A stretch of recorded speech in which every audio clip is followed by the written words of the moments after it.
done for. Everyone get out.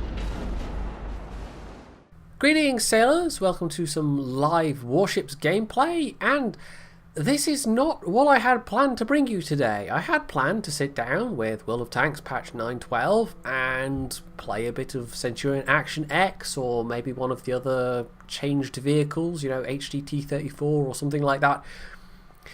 And then I made the mistake of actually playing World of Tanks.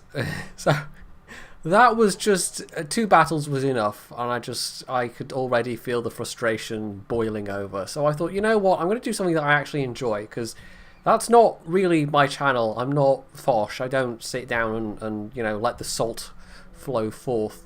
So I will try and have a look at patch 9.12 at some point, but I mean, other channels will certainly be covering it as well. So I probably won't do anything in depth. I might just play a bit of Centurion Action X, see if I can get a good game out of that. But I mean, I've said it in previous videos, I'm not finding World of Tanks that fun anymore, and the frustration level just rises really quickly, and in part sometimes it's the teams, but another very persistent part is certain mechanics, features of the game that I have just been, you know, wishing they would change for a long while, and it just kind of has built up to a point where everything in combination means that tanks really isn't particularly fun for me anymore. And you'll have noticed I don't play with Circle on the stream that much recently because, well, when he's not playing World of Tanks, he's pretty much just playing Fallout, you know, single player game. But when he is playing World of Tanks, I just can't bring myself to join him because it's just too frustrating. And I know Circle finds it a bit frustrating at times as well, but that's kind of a main plank of his Twitch channel, so I think he feels like he more has to.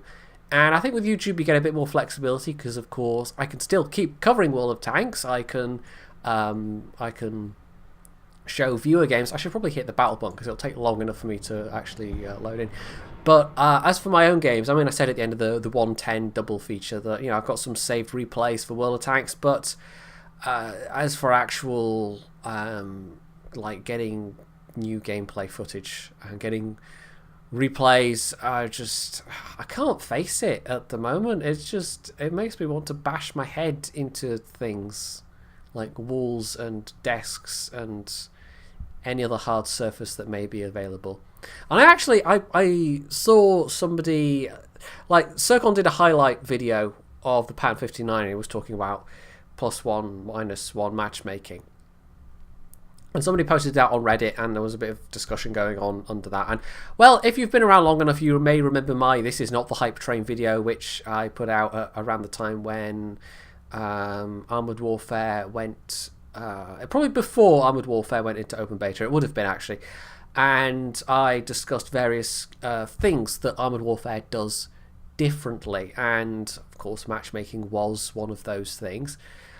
And I put a post under this Reddit thread. You know, this is a thing that's been in my head for a while. I put a post on this Reddit thread to the effect that one of the reasons why I'm enjoying Warships a lot more than World of Tanks at the moment, and this was kind of like sitting down and thinking about it and typing out and thinking, oh yeah, actually that is why, is the whole concept of player agency. Now in World of Tanks there's a whole bunch of things that just degrade that badly, that sense of that as a player you at least have a chance to affect the outcome. And of course, being at the bottom end of 2-tier matchmaking has a very deleterious effect on that whole notion of player agency, because quite often you're thrust into a situation where you can end up just feeling like cannon fodder. Nobody plays video games to be cannon fodder, and yet up to, 35, 33, 35, 40%, however often it is when you're bottom tier, because I saw somebody do an analysis of it, and I can't remember what the thing was, but it was something like 35% of the time you're bottom tier. Yeah, you can end up for a lot of that 35% of the time just feeling like cannon fodder, and even if you're mid tier, it can still be a little bit rough sometimes. So yeah, that has a really really major effect on things. Whereas in Warships, I think in great part due to the nature of the game, like this is a tier 7 match technically, but it doesn't matter nearly so much. The matchmaking can still be shonky in this game, you bet it can, but it really does not have quite so great of an effect at all. Being in let's say you're in a tier 6 medium tank in a World of Tanks in a tier 8 game, and you're facing off against IS-3s and whatever, or 110s, or stuff that's well armed. It's like, well, what are you going to do? And if you're lucky, your team might be playing well enough that you get an opportunity to flank, or your enemies might be bad enough that you get an opportunity to flank, but on the other hand, you might be on a map where it's just not possible, or your team might be playing badly, or whatever. And so you end up just feeling like free hit points for the enemy team. Whereas the nature of World of Warships as a game is that you can, if you're playing smart, almost always do damage to an enemy. Now that's not universally true. Some stock ships still suck, particularly, stock grinds in World of Tanks are, well, one of the reasons why +2 matchmaking is particularly horrible sometimes, but that can be also true for warships. Some stock ships are notoriously bad. But even so, you can be in your tier 6 cruiser against a tier 8 battleship, and you are going to get hurt by them badly if they can hit you, but if you play smart, you've got a much better chance of staying alive and actually hurting them back. A Cleveland is still a significant threat to Tirpitz or an Amagi, or even an Aoba, for instance.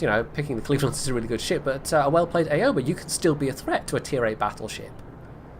And it's just, I think, the nature of the game mechanics in Warships that means that things feel a lot fairer, a lot more balanced.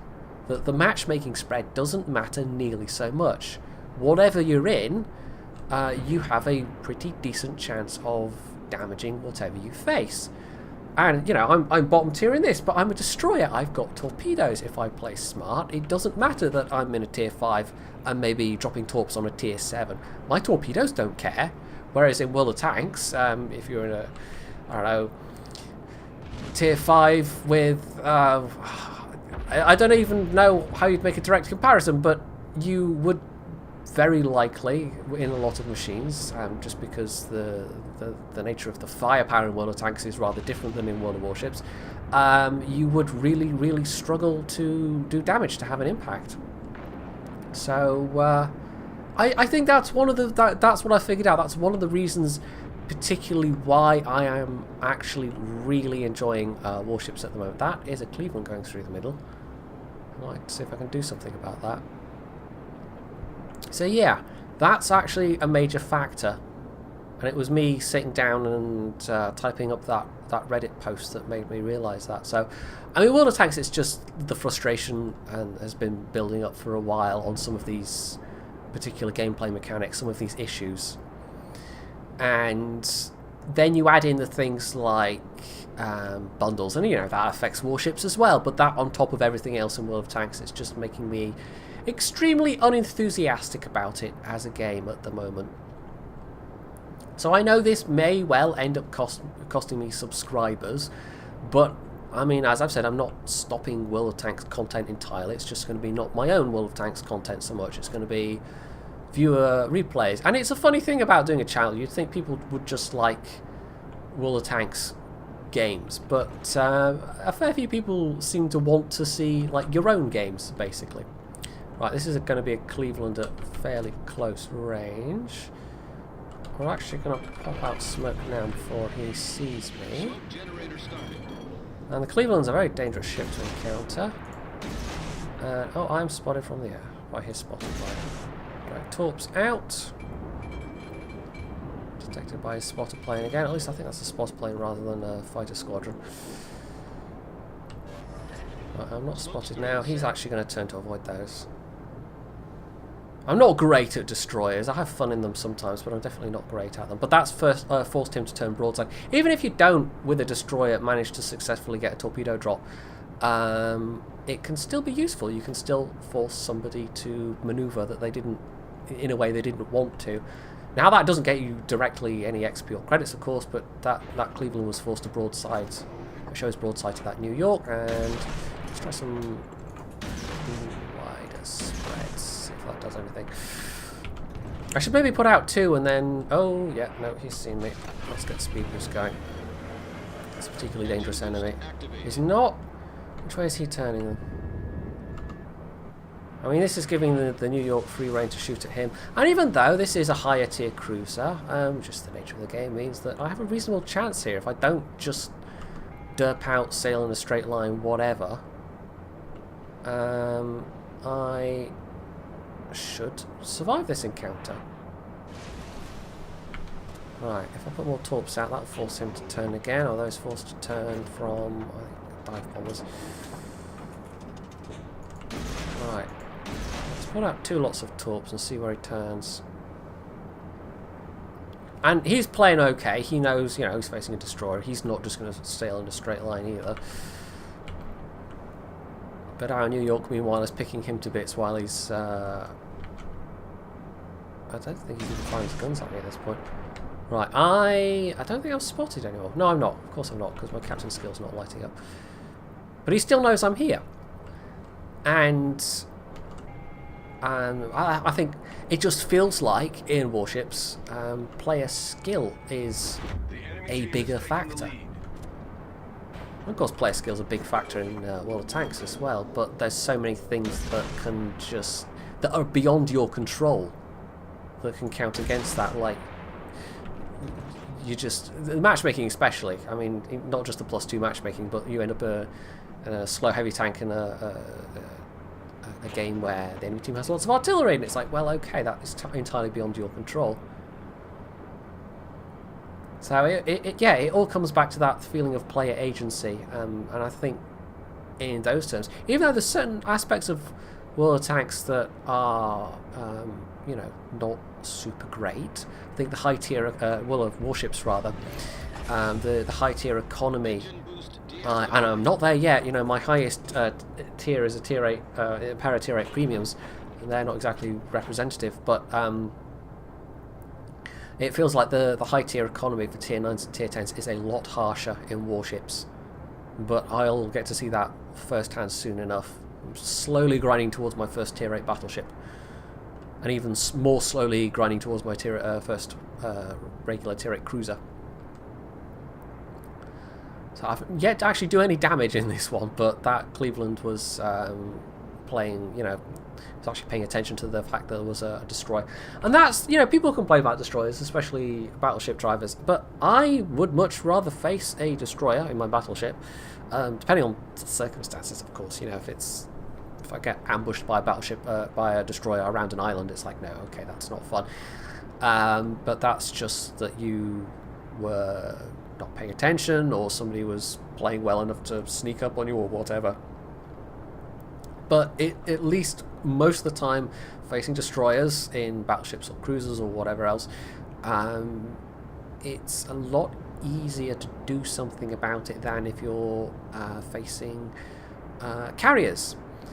And unless you're lucky enough to be in a carrier that's got really good anti-aircraft, or you've got a competent carrier driver on your own team that's providing very good anti-air cover,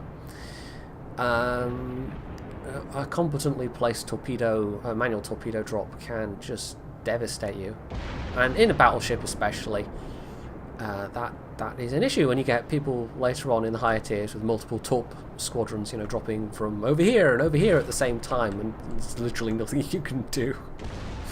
Or multiple carriers focusing you in the same, you know, even if you're not actually, even if they're not actually platoons, sometimes they'll go for the same ship. Right, I'm probably going to get spotted soon. Well, no idea. Right, I don't want to tangle the Ognavoy because he can... I mean, his turret turn is not great, but he can significantly out-reload me. Right, he's turning away. Pensacola. I can maybe try and go for the enemy New York, actually. I mean, the guns on the Minekaze aren't terrible. It's just... I don't know, they get the fuzzy end of the stick with the bad turret turn time and the bad reload. I actually really screwed up the other day in a Gremiashi. Because the Gremiashi, I mean, the Russian destroyers also don't have good turn times, but they have much better rates of fire. And there was an enemy Minekaze, and I was like, I'm going to take this guy down with my guns. I can outgun him. It's fine, it's fine. And of course he put fish in the water. And I was so concentrated on trying to take him down with my guns, you know, sailing in a straight line, that I just did not for a second think, maybe he's put torpedoes out. And I sailed right into them. And that was entirely my screw up. You know, that was my fault. That was nothing to do with the game going here, you know, just have the fuzzy end of this lollipop and you have no choice. That was my bad. That wasn't, hey look, there's a lot of enemy artillery on the enemy team and there's nothing you can do about it. And it's just, yeah. Agency, player agency, it's a good thing. And it's a hard thing to get right in multiplayer games. But like I said, I just think Warships does it more effectively. Right, the Ognavoy's still running around, isn't he? If I could actually do some damage, that probably would be a good thing for the team. Because, you know, I helped with the Cleveland, but didn't actually do any damage to that Cleveland. Right. Now, if this New York driver's smart, he'll go, I'm spotted. But he might think that it's the Aoba that spotted him. So, if he's canny, he'll have seen that there was a Minekaze driving around earlier on, and he'll act as though he should be cautious because there's a destroyer in the vicinity, or he might just sail in a straight line. You just don't know with players sometimes. And this is going to be one of the I'll just sail in a straight line ones. Although I'm only going to get 2 hits out of this, maybe. There's 1, there's 2, and a third. Very nice. So yeah, having now played a bunch more battleships myself, and a big part of that is the fact that the Tirpitz is my main moneymaker. And although it's not maybe a typical battleship, it is still, you know, it's still a battleship. Let's see if he'll fall for it again. Is he turning? Keep some out there just in case. It's like, yeah, no, destroyers are... there's something you can do about destroyers if you're paying attention. It's entirely possible to outplay a destroyer. But, of course, you take something like artillery and water tanks and it's just not the same thing at all. Well, let's put them out there. So you're going to go for the cap. Let's kill speed and do a tight turn. I've got 1 lot of torps, 2 lots of torps about to come back. Right, and they've also got that cruiser. What was that? Pensacola. So I can probably take out these ships. I mean, I don't think we're going to win this one, but like I said, I'm not the best destroyer player in the world. I do seem to have... I mean, I'm still enjoying the cruisers. More the mid-tier cruisers than the high-tier cruisers. I think at the high tiers, battleships might be my thing, maybe. Right. Almost in range, but he's sailing away, which is awkward. Pensacola's still there as well. So I've got to be wary of spotter planes.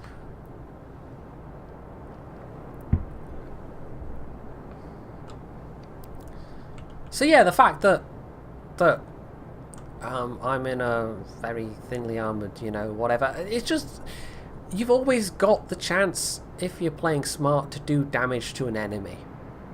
And really the biggest thing in this game, I mean, there's still all the RNG of a wargaming game, and I'm actually kind of more okay with a lot of the aspects of the RNG. In fact, arguably, there's less RNG in this game because there's no such thing as damage rolls, and I'm willing to bet there's no such thing as penetration rolls either. The damage you do is based on where you hit an enemy ship. It's nothing to do with, you know, whether you get lucky with a damage roll or anything like that. It mostly seems to be, you know, the RNG that there is in the shell dispersion. They're both sailing away from me. I mean, I can open fire, but I will get instantly nuked if I do that. I don't think I can really do anything. I mean, I could go down fighting, or I could just save my repair cost. You know what? I could. I mean, you get XP for. Oh, he's only just like the guns on this are not good. In fact, the guns are only very slightly better range than my torpedoes. I can't hit the Pensacola from here. Yeah, gun range is the biggest factor. That's what I was going to say. That's the biggest disparity between different classes and different tiers of ships. Is gun range. That is the thing that can be, I think, most frustrating. And speed also comes into it as well. And there we go, we lost that. But there's a lot of stuff that Warships is doing that World of Tanks isn't doing, and some of it is the nature of the game, but it's just so much more pleasant to play for me on a lot of levels. So yeah, let's try that again. The Minekaze is a pretty decent little ship. I liked the Isakaze a lot. I didn't keep it though, because I have a limited number of free port spaces. I do wish they'd hurry up and unify the premium currency and get the clans, like get that whole thing put into Warships as well. Because that is a bit of a gripe at the moment. And you know, there's probably things with all the stuff I'm saying about World of Tanks is after 3+ years of playing it. I started playing that in early 2012, something like March 2012, and here we are steadily marching towards 2016. So yeah, in fact, it's probably over 3.5 years playing World of Tanks. And if there's certain things about Warships that, you know, if they didn't change, if I was still playing it in 3.5 years' time, I would quite probably feel the same way about them. I would be as fed up about them. But it's, I don't know. I mean, World of Tanks has changed a lot in the time I've been playing it. And some of those changes have been quite positive. You know, it used to be +3 matchmaking, which was fairly horrible, and they lowered that, and you know, the game got bigger. And I'm not saying the two are related, but would the game have gotten as big if they'd kept +3 matchmaking?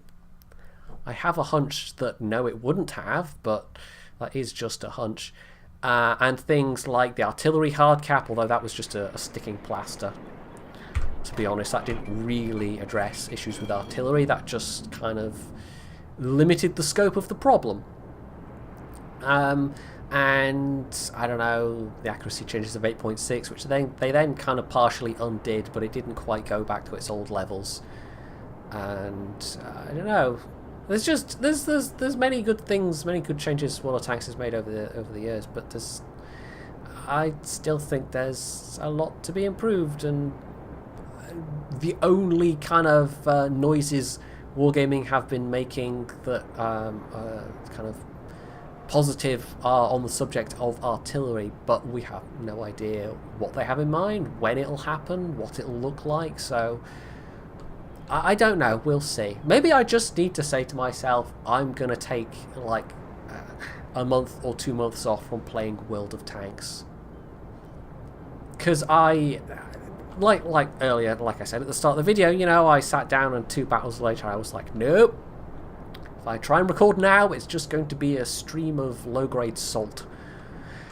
So yeah, it's not so much that I'm kind of deliberately not playing World of Tanks. It's more that I look at World of Tanks and I just can't face it. So maybe I need to say to myself, right, I am going to purposefully not play this for a while, and we'll see if that helps. I don't know. I don't know. Maybe that would just be, maybe that would make absolutely no difference whatsoever. I have no idea. Anyway, we'll see. We'll see. I hasten to reassure people once again. You know, I'm not going to cover World of Tanks. I'm still going to feature replays and whatever, but it just won't be mine. Let's put spread out there. Probably not enough lead. Let's not run aground.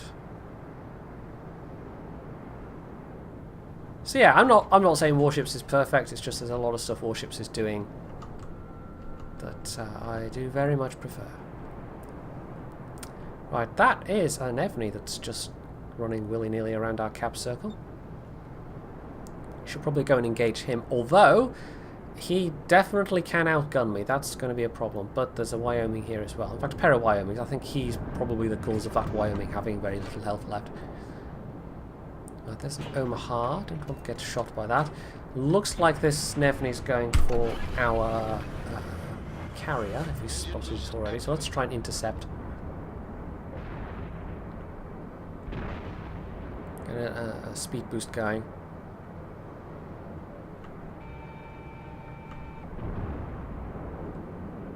And I've probably got a better chance than the... Oh, there we go. The Wyoming's managed to hit. Of, you know, my reload's not great, but it's better than that of a Wyoming, so we'll see. But this kind of relies on the Nevny not turning his guns on me. Come on, go faster, pedal faster. Right.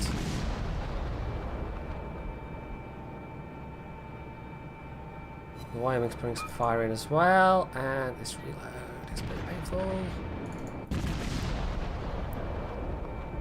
But we are doing some damage to this guy. I mean, the Langley is sensibly, you know, it's not fast, but he's set a course away, and that's going to make it harder for the Nevny to drop torps. Trying to drop torps on...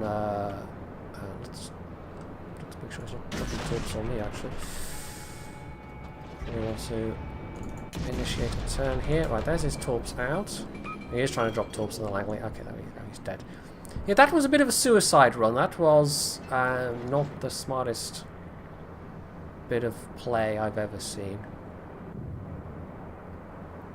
Like, he knew there was no way he was going to come out of that alive. I don't think his torps have got the range. No, they really, really don't have the range. Like, you have to get pretty damn close. The Nevny, I keep saying Nevny, I think it's Gnevny. The Gnevny, what's the tier 6? I can't remember. And the Ognivoy at tier 6, and then the Kiev at tier 7. The torpedoes are pretty much just ambush range only. So, you know, if it had just been the carriers, if everybody else had been over here, he could have been, you know, that would have been fine, but as it was, no, that was not the best play. Now, let's go see if I can't find something else. Now, I've only done 2,600 damage so far, but it was 2,600 damage to another destroyer, so that's going to be worth more XP than it would otherwise. One change they have made with the most recent patch, what are we on now? 5.1.2 is that capping gives now far more XP. I possibly mentioned this in my last video, the Nagato and Fuso one. I don't think I did actually. No, that was 5.1.1 when I recorded that. Yeah, it is possible to now get some, like, you don't do a lot of damage, but if you get a mode where it's multiple capture points, if you get a chance to capture multiple times or defend multiple times, then that's worth an awful lot of XP. And I had an Otago game a couple of days ago where I did maybe 40,000 damage combined, but I captured and defended multiple times, and so I had 2,000 base XP, and it felt undeserved. It didn't feel like I had actually worked for that 2,000 base XP, because normally 2,000 base XP, that's a cracking game. You've done really well if you're managing that, but in this case, no, it was just I happened to have been in a position to cap and defend a lot. Right, oh, are these fighters gonna... That's my biggest worry right now. I get spotted by fighters. Oh yeah, these boat fighters are gonna come overhead, aren't they? Because this Langley's sending his torp bombers right over me, and of course their fighters are gonna intercept. Yeah, there we go, spotted from the air. Right, not turning the guns on me yet, but torps out. You never know. Well, I mean, they're just out of range anyway. Right, I highly suspect their carriers are probably down on this line somewhere. I will say, I mean, my time playing World of Tanks, if you want World of Tanks or water, actually, Steel Ocean, there's the thing that's come out that some people have looked at. And honestly, if it'd come out like a year and a half ago, 2 years ago, I think Steel Ocean, you know, it might have gotten an okay reception, but it just it doesn't do anything new. Like Armoured Warfare, okay, you can say, well, that doesn't do anything new. It iterates. It does make some changes to the formula. It does bring in actually at least one new thing in the form of PvE. There we go, there's a Langley. Right, I'm going to get spotted by these torp bombers though, but I've got a decent chance of dodging. I think they're going for that Wyoming. Yeah, it iterates the formula. It doesn't necessarily add any dramatic changes, but it adds enough kind of cumulative, less dramatic changes that, you know, it's significant. Whereas Steel Ocean doesn't really add anything particularly new. And you might go, well, what about submarines? And yes, it has submarines, but it basically seems to be a copy-paste of how subs worked in Navy Field. So it's new compared to warships, but it, as a gameplay mechanic, it is not actually new at all. Although I have heard tell that the carriers are a bit more involved, a bit more interesting to play. But again, I think Navy Field was like that. You could have different loadouts with your carriers. You could do more kind of... like you had a lot more choice about what to do with your carriers. And that's one of my gripes with carriers in warships, is they are not at all like that. They're just... he's down. They're very... like you get a couple of presets. In fact, on most ships, it's like 3 presets, and it is quite limiting. It's not particularly conducive to having a lot of tactical flexibility. So yeah, I don't know. I've said this way back in closed beta. Like, what I would really personally like to see for carriers is something akin to ammo sliders, basically, to let you pick your plane loadouts and to stop somebody from just going all torpedo bombers or whatever. Well, you just stick a limit on those sliders. It's not that particularly difficult to find a way around. Right, these, I mean, they're just now circling around the last position of that. That's getting spotted, which is. Yeah, maybe I should pop a smoke, but it feels like a bit of a waste. Just keep manoeuvring. Right, we're now out of spawning range. So we go. Königsberg, I mean, that would have been his last volley where he could actually see me. We're going to see if we can't pick up the remaining carrier. Well, if he's guessing where I am, they're awfully good guesses, but... oh, there we go. Right. So he's down in there, we can tell where his planes are coming from. So we're going to inch my way around the edge, take out their carrier, which should help our remaining teammates. We're a bit down on ships, but they're a bit down on ships as well. This is a fairly close battle. Right, the Omaha and... oh, there he is. Right, I actually have got their attention, haven't I? I could go after their carrier, but this is the Omaha and the Wyoming coming rapidly in my direction. So if I go after their carrier, I'm going to end up boxed in this area. And taking an Omaha directly is going to be a tough proposition. So let's pop smoke. And he's going to know I'm there, but he knows I'm here anyway, so that's fine. Briefly detected. Turn back north. And I've made this mistake before. It's tempting to go, well, I'll just slip by, you know, I've got the speed or whatever. And the Omaha's not slow. If you get boxed in like that, there's not a lot you can do about it. But I don't know if I'm going to be able to outrun this guy. He's firing HE, as he very sensibly should. And of course there's nobody nearby to give me fire support, unfortunately. Right, I'm well within spotting, so there we go. I think this is probably RIP me. I can't manoeuvre, so I can't drop torpedoes. Even though at this range I probably have a decent chance, so I'm just going to try and set him on fire. Try his steering at least. I'm probably going to burn out here. Well, I've done more in this one. I actually took out a carrier. I've managed an okay amount of damage, but unfortunately not enough to make a difference. So it's not like the teams are magically better in Warships, it's just it feels like your opportunities to make a difference in a match, as far as matchmaking goes, are a whole lot greater.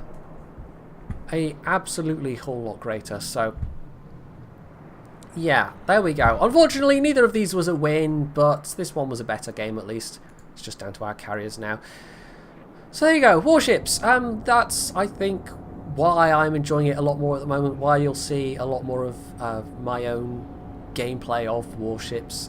I mean, I'd said this previously, but now you have a bit more of an idea exactly why it is I'm finding Warships more fun to play. So, if you've enjoyed this bit of live gameplay, you can hit the like button, you can leave any comments below, you can subscribe to my channel, and as always, stay tuned for more.